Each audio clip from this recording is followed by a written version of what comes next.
joining us for an interview that I've really been looking forward to here on Property Tribes. My guest is Mahsa, who is the Planning and Sustainability Consultant at PT Partner Platinum Property Partners. And Mahsa and I, we've come up with this idea to do a really deep dive onto HMOs. And Mahsa, tell us a little bit about, first of all, a little bit about the work and your role at Platinum Property Partners.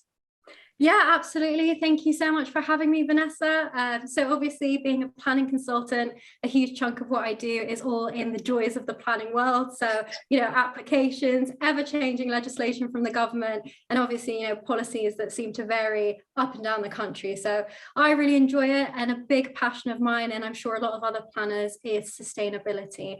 Feels like a bit of a buzzword, especially in the media, lots of kind of climate action and climate change talk surrounding sustainability, but actually it's such a broader topic. And I think particularly for those in the built sector and those in property, it's increasingly important. Platinum Property Partners, they do everything in such detail, in such a professional manner. And I think having you there as a sustainability consultant is just another reason to be part of the Platinum family. It's just taking things to another level, really. But let's really talk about, what is sustainable development and why should HMO landlords, even consider it? Brilliant question. So sustainability is really all about meeting our needs today, but actually doing it in a way that future generations can also meet their own needs as well. So I said environmental is a big piece. You've also got kind of social and economic sustainability and cultural sustainability as well. So cultural, for example, if you think of the listed buildings, the conservation areas, we're a pretty old country, which means we've got a lot of old buildings as well. So actually conserving and protecting those while still adapting and future-proofing in our cities, towns and beyond is so important. And for the social and economic stuff as well, so I think HMOs are a really good example of what that looks like. So if you think about the importance of affordable housing that HMOs play such a key role in, that's really sustainable, and actually housing mix as well. So there's been a lot of talk surrounding diversity and inclusion, and really showing how important that is for the resilience of a society. So it's been demonstrated time and time again, rather than having all your families living in one area, all your kind of elderly populations in one area, all your students in one area, actually, we really need to incorporate everybody as much as possible in similar areas to have good housing and social mix. So again, HMOs attract people into an area, and they provide affordable accommodation in places that actually, they might not otherwise be able to live. So if you think about how expensive it is to live on your own, or even, get on the property ladder in this country at the moment, it might exclude people from coming into those areas where there's economic opportunity. But by creating this kind of housing choice, people can come in and really get involved as well. So that's one kind of example of how HMOs interact with socioeconomic sustainability. I understand. And, I think we, in this post-COVID-19 world that we're in, this is an important thing, because there's been so many life changes and life priority changes that people are looking at. How do HMOs fit into that? Yeah, absolutely. I mean, I think the past few years, I know you had Emma on as well, talking about how Platinum were reacting post the thick of everything. There's just been a lot of change, like you say, migration patterns have been really interesting, seeing people kind of move out and, have more remote working. But then also now we're seeing people, some people coming back in to offices and to the industries that they need to be there in person for. So it's not like we've kind of completely changed our ways. It's really clear we're going towards a hybrid lifestyle as we kind of move away from restrictions. But I think the key thing to emphasize here is that for a lot of people, they were worried shared accommodation would be over. How can you social distance in a house? Things like hygiene, etc. Really important. But I think what I would say with my planning consultant hat on is the reality is we're a finite resource of land. populations are increasing at rapid rates, and the reality of what we need from our housing stock is actually more density. So whether that's building upwards or shared accommodation, obviously, meeting licensing requirements and so on, that is the solution to problems that frankly are far greater, I think, than viruses in some respect. I know it all seems doom and gloom, but actually really dealing with our housing and also our kind of land restrictions and immense housing targets in this country. A more realistic solution will be the management of shared accommodation rather than actually moving away from it entirely. So I think actually this space will be continuously relevant. I mean, we're seeing at Platinum actually occupancy is almost at pre-COVID levels. It's very much bounced back, and it just shows how robust the model is, but also how important accommodation of this sort will continue to be. No, I totally agree. I can't see HMOs ever going out of fashion, because essentially they are an entry level accommodation, aren't they? Because many people can't afford their own apartment or one bed apartment, and maybe unless they're sharing with a partner. So that they are a very much needed tenure. I can't see that changing. Absolutely. And I would say even beyond entry level, I mean, we're seeing a lot of cultural shifts as a society, a global society as well at that. So, there are lots of people that are perfectly happy with the shared accommodation structure. And it's not just necessarily the kind of trope of millennials starting out in their professions. You've got people, in aging populations as well that actually gain a lot of comfort from that social aspect. So I think it's definitely a space not to underestimate. And I think it ties in really nicely with sustainability overall, because I think HMOs can get a bit of a bad rep, or some of these great qualities can be overlooked, but actually, and even with the environmental piece, they are contributing quite significantly. I agree. And I think, they do cater to many different audiences. We're seeing the rise of the pied-à-terre in cities where people know they only need to come in 2 or 3 days a week. They might choose to just rent a room to meet that accommodation need. And then you've got other people that work away from home and just want a room, say, from 9 to 5. So we have got all these different shifting needs, and we know that HMOs cater to a very, very wide range of people. And I think, moving on, Mahsa, they are attractive because all the bills are included. But obviously, one of the issues that has cropped up on property tribes is, energy issues. You've got people working from home. We've got the energy price hikes and so on. And this is slimming HMO margins for sure. Some landlords reporting, their utility bills going up by £2,000 a year on a 6-bed HMO. How are Platinum landlords tackling this problem? Yeah, I mean, it's hugely relevant. And again, like most things, I would say it's part of a much bigger piece. I mean, just before I go on to what Platinum are doing, if you think about the government pushing towards net zero emissions by 2050, we're seeing EPC minimum ratings going down to C as kind of minimum for all rental properties by 2028.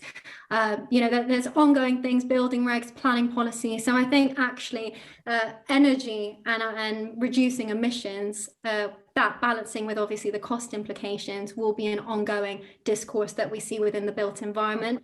So I think when it comes to Platinum, particularly on this one, obviously we've contacted experts in the field beyond myself that deal with energy specifically, and really the consensus has been it's such an unknown and volatile situation at the moment. Kind of stay on what you can while you can, and actually April is where the real review and assessment will come into play. So in terms of us supporting the network, that's the general advice, and then dealing with people on a case by case to see what we can do to help if they do have to come off their existing agreement. But what I would say is more broadly, education on how to properly make your building energy efficient is so important for everyone, not just HMO landlords. So, things like insulation, ventilation, double, triple glazing that people might be doing anyway as part of the retrofitting or kind of refurbishment processes, but really taking that and making sure you're future proofing as much as possible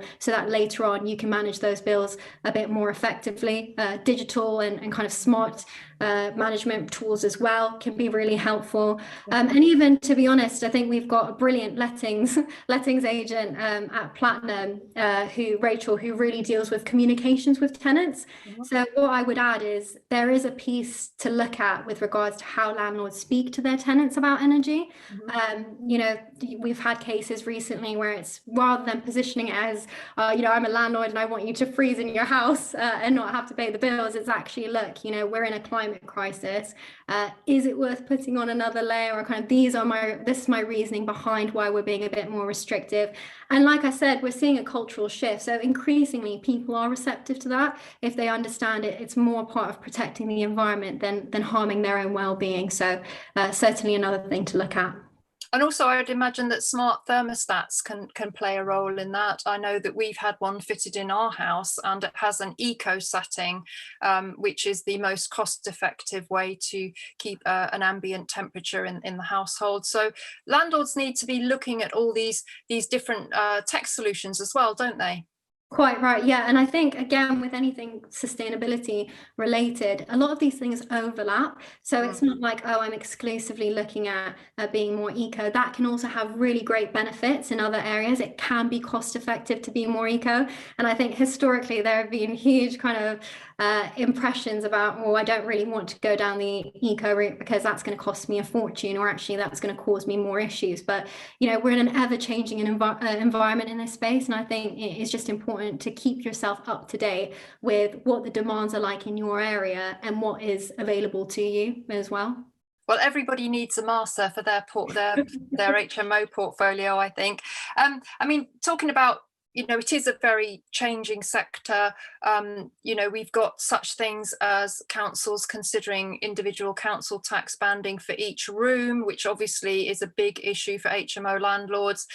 We've got different, you know, we've got Article 4 being brought into areas, and, you know, it is constantly changing. And I think for, you know, new landlords coming into the sector, it is quite hard to keep up with all of this. And this is where resources like property tribes come into play. But do you have any other resources for people that don't have a Mahsa on hand to help them? So glad you asked. And I think probably one of my biggest gripes, I'd say, with some of these changes is I don't think the transitions are as accessible as they should be. I think a lot of people are a bit intimidated, particularly in the planning world, by all of these things. And what I would say is, first and foremost, do lean on your council, your local authority, as much as possible. They do have websites where they provide a lot of information, whether it's grants that can be available to you to get more energy efficient, or also kind of interactive mapping data that can tell you a bit more about your area and the constraints that might apply to you.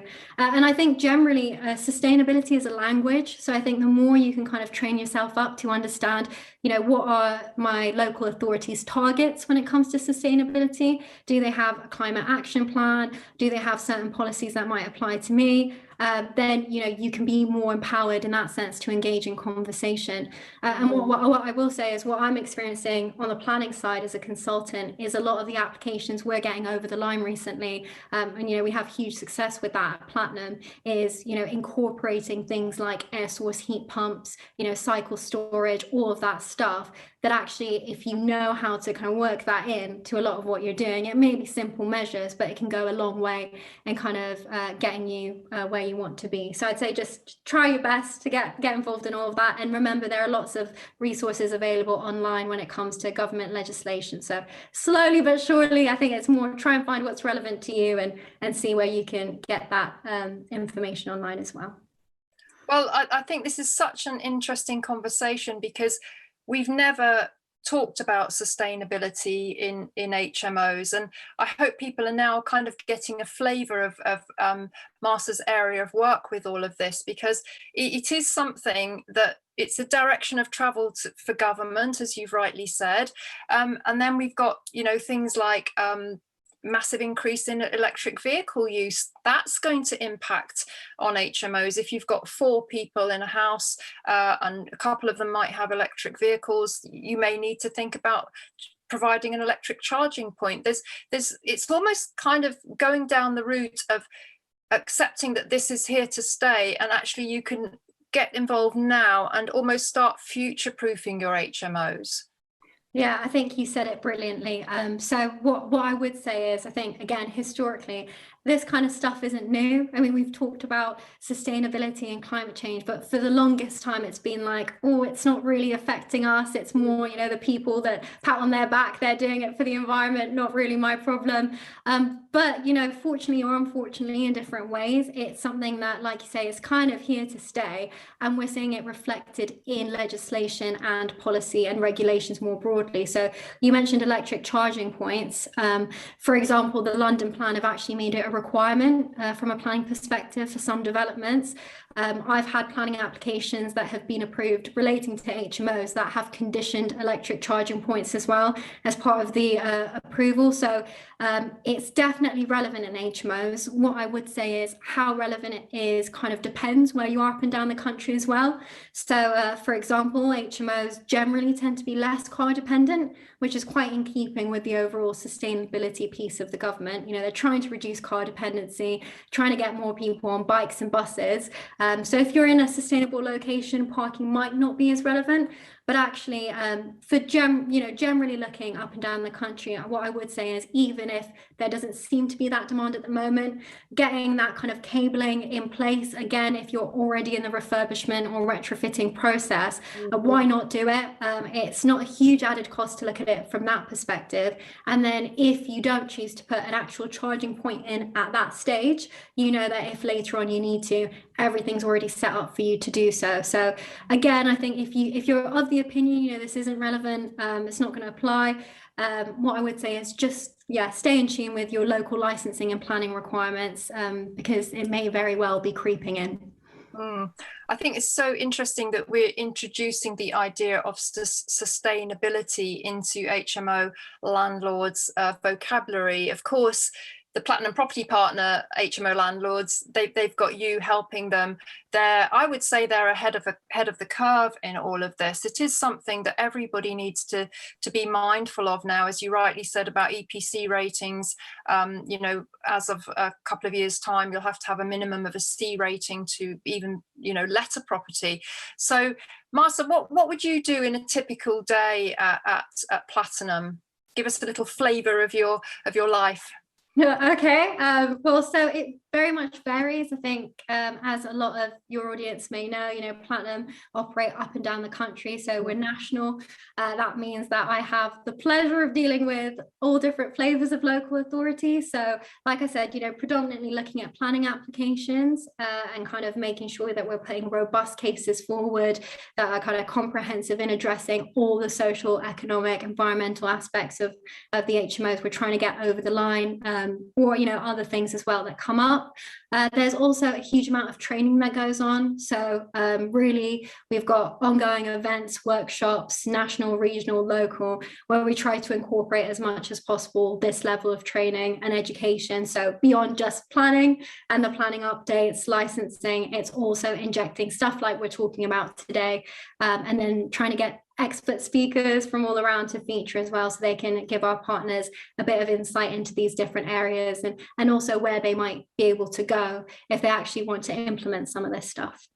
Fantastic. So just as we kind of close it out here, for people watching this that really haven't considered sustainability for HMOs before, whether they be a seasoned HMO landlord or a newbie landlord coming into the sector, what advice would you give to help them start to be thinking about bringing sustainability into their HMO business?